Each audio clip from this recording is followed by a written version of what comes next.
first you want to make sure you actually get the cable into the cable connectors.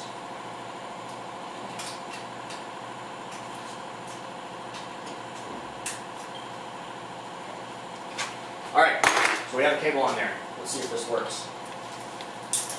1. Oh my. 2. Okay, cool. I'm glad I did that. So, I tried to shift it up. I tried to pull on the cable against the spring, and it shifted, but it hesitated. Pulling on the cable, it hesitated. So that means the cable is probably too loose. Does that make sense? If the cable were correctly tensioned, it would have just shifted. So there's 1, there's 2, that worked a little bit better, make that push it farther. Okay, here we go. So it's hesitating a little bit, shifting up. So what I'm going to do is I'm going to unscrew the barrel adjuster, half a turn, and now it appears to be working. Shifting down. Wow. Gears are so simple now, right? Yes. Thank you. Welcome. Amen. Does that open up a whole world of mystery solved to you all? Maybe a little bit.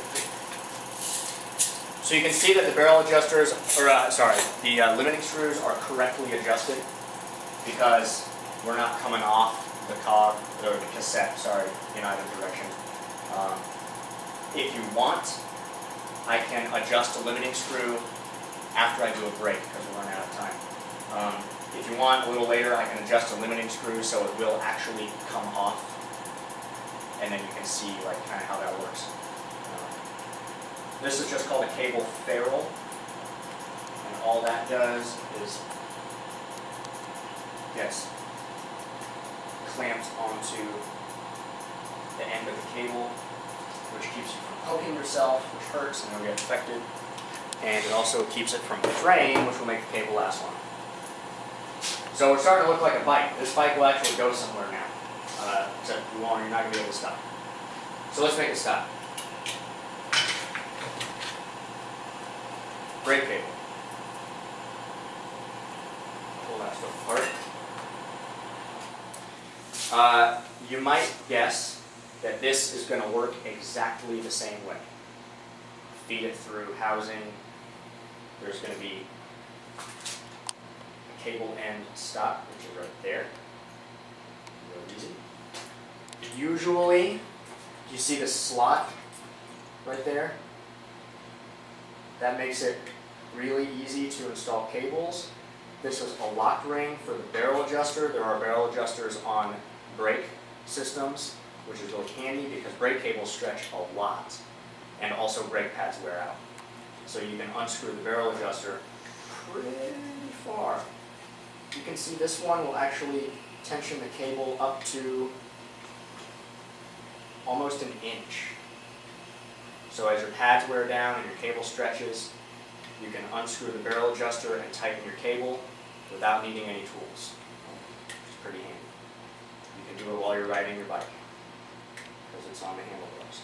So anyways, the lock ring has a slot in it, and the barrel adjuster itself has a slot in it, and that's to make it easier to install new cables.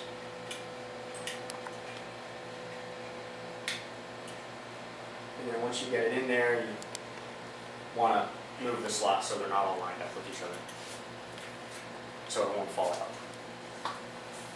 We're going to figure out how this housing runs really quick. So we're going to have something going up here. Rick, do you want your housing on the same side of your stem as the brake? It depends on the bike. Usually, yes. In this circumstance, I'm going to say yes. And the reason why is because of the way the cable stops are. Sometimes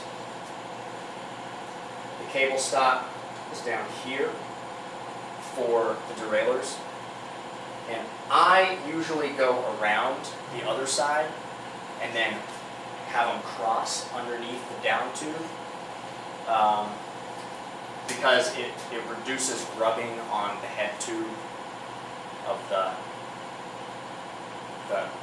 cable housing on the head tube if it's around, because then it's like curving around rather than being pushed up against it.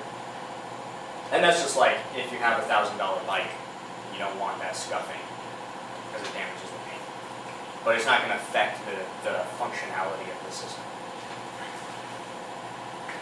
On this bike, we're going to have it go on the same side.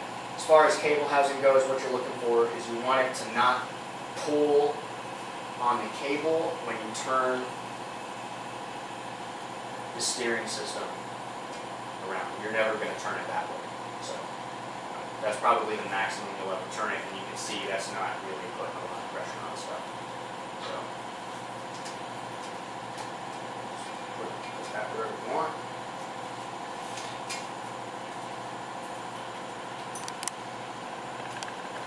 Nicer bikes generally will have a more obvious housing system. It'll be less difficult to figure out how it goes and how it runs. There will be easily recognizable places for the housing, which will make it easier to figure out how it goes. On this bike, for example, it's pretty easy to figure out where everything goes. Okay, so this style of brake, if you were here 2 times ago, you would have learned that it is a what kind of brake? Yes, that is correct. It is a V brake. V brakes have noodles. Exciting. You can't eat them though. Usually one is more curved than the other. You can kind of see that that is the case in this situation. I can never remember which one goes to the front and which one goes to the back, so I figured it out. To figure it out, you just put it on the brake and see how it runs. I think that we're going to put this one on the rear. I think that this one is going to go on the front. And the reason for that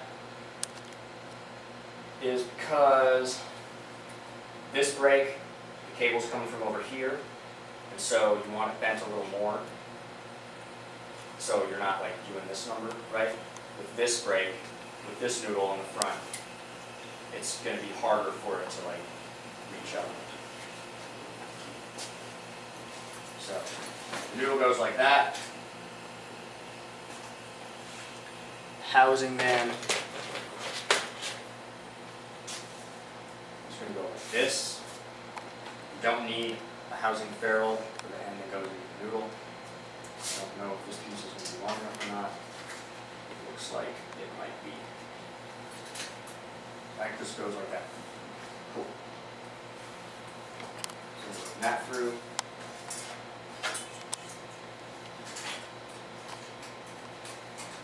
Again, take everything apart so you're not fraying stuff. Stuff don't be pushed on.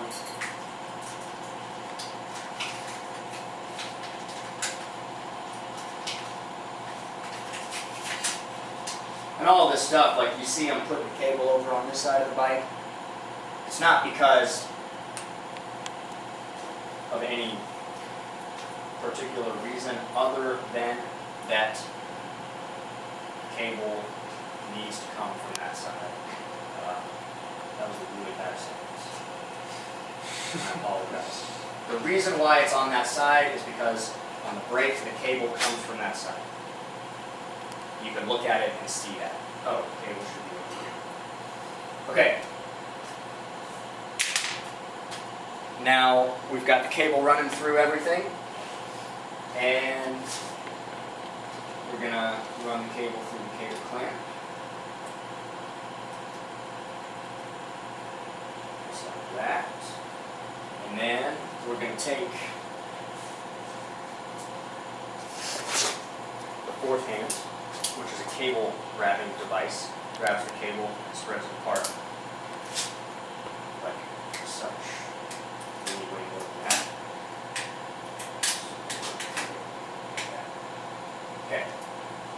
that'll hold the cable tight while I clamp it down. And what you're looking for is you want to be able to move the wheel, right? So you're just going to relax it until you can spin the wheel without it rubbing against the brake pads.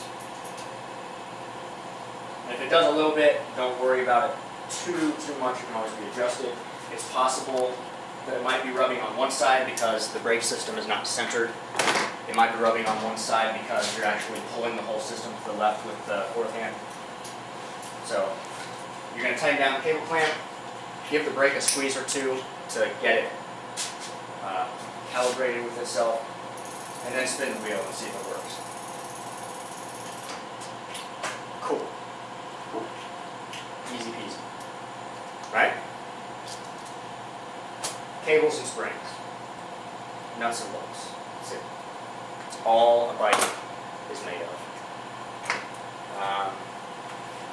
As far as adjusting the brake system goes,